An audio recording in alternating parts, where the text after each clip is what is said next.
The third largest country in the world is the next country to announce that they want a Bitcoin strategic reserve. Now, this story in the $4.2 trillion kingdom of Japan is a little bit interesting. It's a little bit strange because the name of the politician who has proposed the strategic Bitcoin reserve is, you can see it on screen right there. His name is Satoshi.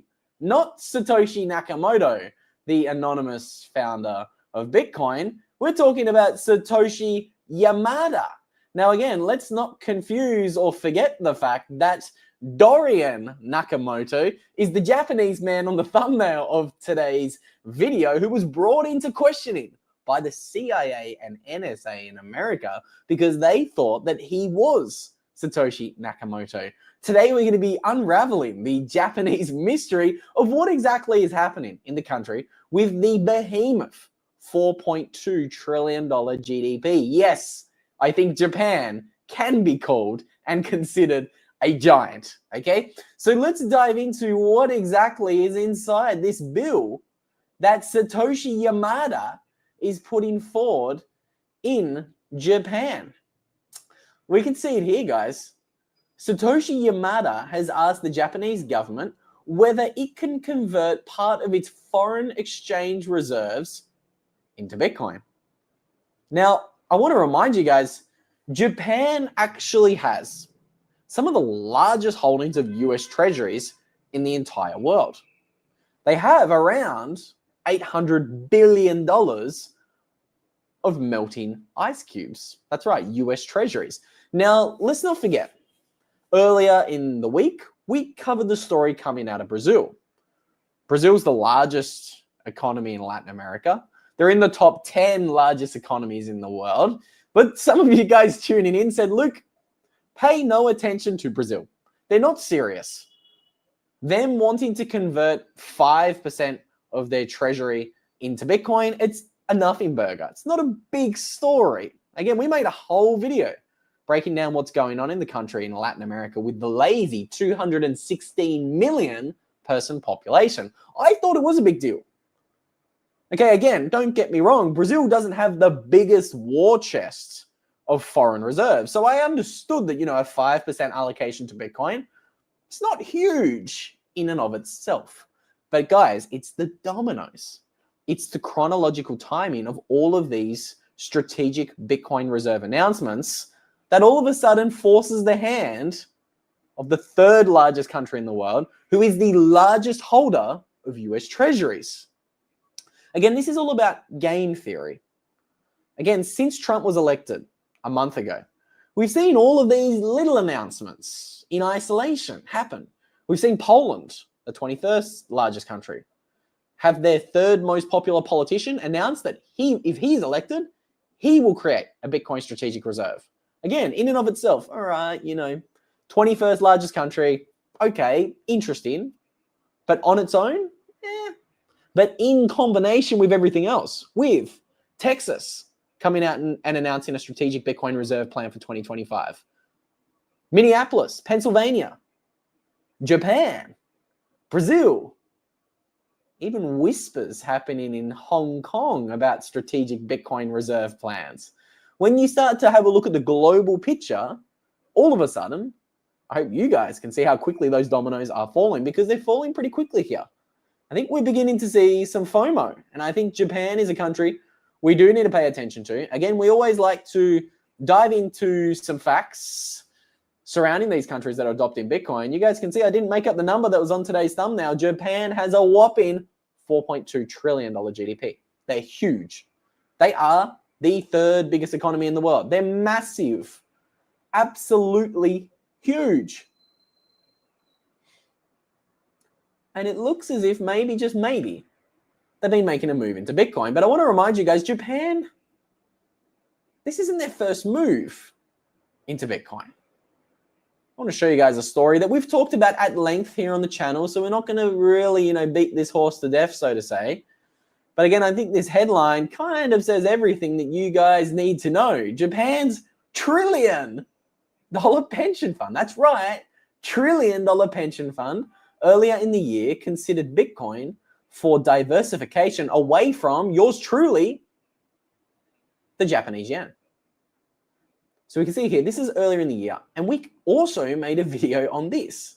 Again, a topic that at the time, some people thought, okay, not the biggest thing, Luke. You made a whole 10-minute video on this? I said, well, be careful. This could be a sign of things to come. Japan's government pension fund, one of the world's largest, it is actually the largest government pension fund in the world, showed interest on March 19th as GPIF, that's the name of the government investment fund, unveiled plans for new long-term investment policies aimed at adapting to technological changes. And they said essentially the high level of this was they liked Bitcoin as a diversification strategy. Okay, they wanted to get away from the risk of the Japanese yen. And now, look, to be entirely honest, I don't blame them. Now, we're going to be taking a look at the price of Bitcoin in Japan here in a moment. But again, the title of this was, is the third largest country pumping Bitcoin to all new all-time highs? Because as you can see, since our live stream earlier in the day, Bitcoin has officially broken a new all-time high. So congratulations to the 1,275 of you guys tuning in between Twitter and YouTube. We are at $106,000 per coin. Okay, we have officially broken a new all-time high. Bitcoin is moving. Now we have to ask ourselves, is Japan responsible for this $6,000 move? I mean, we are really moving here. We are humming here. We've moved up $5,000 since yesterday. Things are moving really quickly in a pretty big way. Again, are we at God candle territory yet? Maybe not quite yet, but we are getting close. Again, I always tell you guys, ignore short-term price predictions. Nobody knows where the price of Bitcoin is going. But I did tweet this out yesterday, and we did talk about this in a live stream yesterday. I put some arrows on a chart, and I said, this is awfully interesting that these dips below $90,000 continue to get more and more shallow. Somebody is buying these dips. I said, I'm not going to try and read the tea leaves here. Again, we never do that on the channel. And I said, but I wouldn't be surprised to wake up to a big green. Oof, you guys can read that. Let's just say a big green God candle over the weekend. You have been warned. You're going to be very careful with what I say here. Okay. I think Bill sums it up quickly, nicely. It's going to be a great Christmas. It's going to be a pumpalicious Christmas in the Bitcoin space. Now, again, we haven't quite seen a God candle here. We are moving in the right direction, though. Don't get me wrong. We're up $5,000 in the past 12 hours. And again, who knows whether it is Japan secretly buying Bitcoin? I don't know. I think it's a pretty big signal that we have politicians in Japan proposing bills about strategic Bitcoin reserves. And then all of a sudden, guess what happens tomorrow? Like clockwork, every Monday, Michael Saylor appears to be buying more Bitcoin. 13 hours ago, he tweeted this. Is Saylor tracker missing a green dot? Now, I've showed you guys Michael's Twitter account. I'm not going to show you again today. Essentially, every single Sunday for the past 4 weeks, Michael's tweeted a variation of the same thing, saying, I need more Bitcoin on Saylor tracker. And he's gone out there on Monday and he's announced another multi-billion-dollar Bitcoin buy. So again, we could be seeing another big announcement coming tomorrow by the Giga Chad. Again, let's really just consider how bullish things are recently. Michael is squatting on 2% of the total supply now, which is just incredible to think about. 2% of the entire supply. And the days of other billionaires being able to match him are shrinking by the day. They really are. The chances of owning a significant amount of Bitcoin are shrinking. And that's why we're seeing pension funds like GPIF pretty rapidly change their tune on Bitcoin. So the pension fund we're talking about today in Japan is this big light blue one, 1.7 trillion, GPIF. They're massive. The only other pension fund in the world that is over 1.4 trillion is the Norwegian pension fund, which is this red one.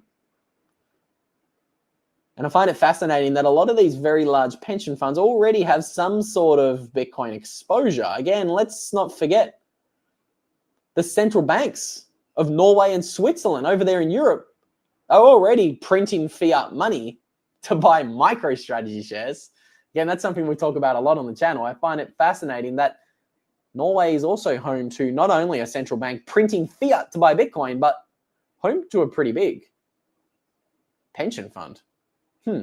How long until the Norwegian pension fund gets that tap on the shoulder?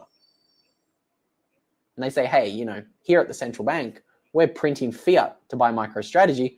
Why don't you guys put some of that $1.4 trillion into Bitcoin? Sprinkle a little bit of Bitcoin into the portfolio. Again, just putting two and two together here. I hope these aren't considered as tinfoil hat conspiracy theories. Sorry.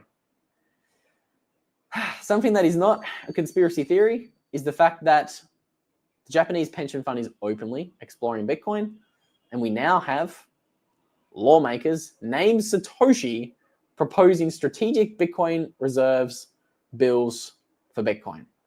I want to talk more about Japan in a moment, but let's have a look at the chat. This is a Bitcoin all-time high party chat, and Bill makes a great point. Like, so many people are already bored of $100,000 per coin. It's crazy. Like, nobody cares. Like, honestly, yes, retail interest has picked up a little bit over the past couple of months. Don't get me wrong. Satwise in the chat, 106,420 is our new all-time high. Is that true? Or are we making 420 jokes in the live chat? Let me have a look at the chart. Let's have a look. Okay, that's a 420 joke. It was close. Maybe, depending on what exchange you use. Maybe the all-time high is 106,420. Over here on Bitstamp, we're at 106,540. Close, but not close enough, my friend.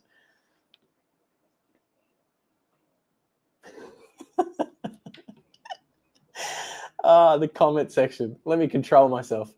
It's 8 o'clock over here. I can be distracted easily at 8 o'clock. Again, happy new all-time high, guys. Again, the third largest country cannot help themselves but contribute to this incredible bull run we've seen over the past 2 months.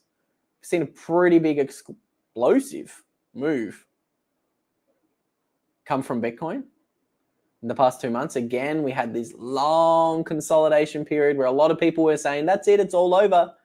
Gareth Soloway was bringing out his fancy measuring tool saying, oh, Bitcoin's topped again at $73,000.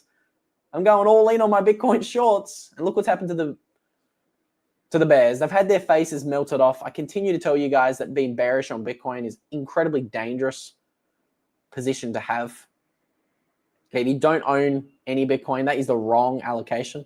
Just look at what this thing's done over the past 2 years as we've demolished the idea of diminishing returns, rallying by 180% in 2023. Right now, let's adjust that measuring tool because we pumped a bit more today. 157% for the year here in 2024. If you own zero Bitcoin, it's pretty safe to say that that is the wrong allocation. Owning zero Bitcoin today in 2024 is the wrong allocation. Again, we've talked a lot. Oh, Michael in the chat has been holding since February 2017. I wonder if he's the longest hodler in the chat. He's beat me by maybe 6 to 9 months. I don't remember the exact month I got in 2017. Bitcoin's just crashed to 105,000. Pack it up. Get out of here, guys. The bull run's over. That's what the bears are saying. Oh, Bitcoin just crashed by $1,000. See, I told you it would crash. Ignore the bears, guys. The bears don't know what they're talking about. $300,000 by Bitcoin Thanksgiving 2025. All the bets are happening in the live chat. I want to see some friendly bets. I tell you what, if countries like Japan continue doing what they're doing and actually following through on a strategic Bitcoin reserve, I mean, the third largest country, squatting on $700 or $800 billion of US treasuries. If they make a strategic Bitcoin reserve, the rest of the world will have to follow in a pretty big way. This competitive FOMO is just going to stair step, and it's going to get crazier and crazier. Okay, again, if you want to join into the craziness, and if you don't have a Bitcoin allocation, I got some good news for you guys today. I can give you $10 of free Bitcoin if you have 0 Bitcoin, or if you already have Bitcoin, all you have to do is check out what Rhino Bitcoin is doing. We always tell you guys about what Rhino Bitcoin is doing. They're a new Bitcoin-only application that lets you buy Bitcoin, sell Bitcoin, use the Lightning Network, and pretty soon, in the not too distant future, you are even going to be able to borrow against your Bitcoin, potentially saving you some headaches for those who might want to lock in a little bit of profit in the bull run. Again, I'm not locking in any profit this bull run unless we see some 7-figure Bitcoin price tags. But again, each to their own. Highly recommend you guys check out what Rhino Bitcoin is doing, and you can get yourself $10 of free Bitcoin if you download the app and you use a promo code Bitcoin News. That is one word. You can copy and paste everything from the description down below, where you'll find the link to Rhino and that promo code. Okay, and who knows? Maybe that $10 of free Bitcoin could be worth $50 of free Bitcoin if golden independence price prediction for 2025 happens. 500,000 Bitcoin. All right, we've got some early Bitcoin OGs in the chat who are buying Bitcoin for $260 a pop. It's a long time ago. Andreas bought in 2013.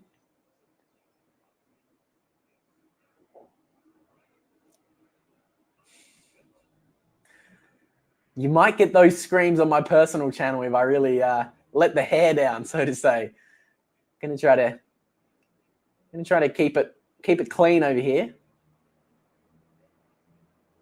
Michael snagged some Bitcoin at $900 a pop.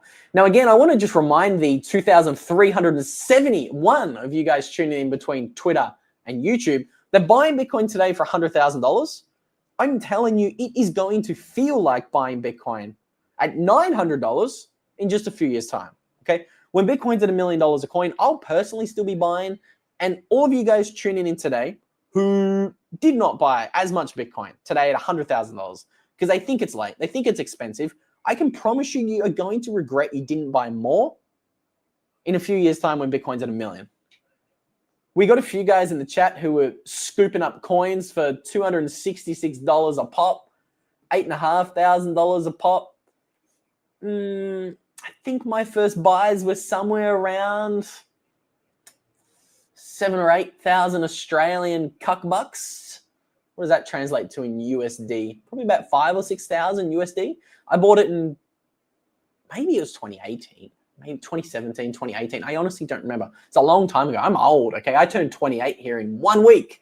So my memory's out the window. But again, like I was buying Bitcoin at $7,000 or $8,000 a coin, and it felt late. It honestly felt like I'd missed the best days of Bitcoin, okay? That was partially due to the education, quote unquote, I was listening to at the time, but it always feels late when you buy Bitcoin. For those entering Bitcoin today and buying $100,000, it probably feels late to them. But I'm telling you, you are incredibly early. Bitcoin has a market cap of $2 trillion per coin, and there's $900 trillion of wealth in the world. Again, do your own maths, do your own calculations, have your own assumptions. Come to your own numbers of how much of that 900 trillion you think Bitcoin can capture. But at the bare minimum, I mean, gold's 18 trillion and Bitcoin's 100 times better than gold. Why can't Bitcoin 9x from here, implying a $900,000 price tag? Just a hypothetical thought experiment. I'm going to leave the 2,500 of you guys with tonight. Thank you so much for tuning in. It's Sunday night. It's 9:15 over here, and I have a flight to Madrid, an 11-hour flight, leaving in about 13 hours, and I still haven't even bought the extra suitcase I need. So I'm out of here. I'm going to end this stream here. I got to run to the shops before they close, and I'm going to catch you guys in another live stream in a couple of days' time. Stay tuned.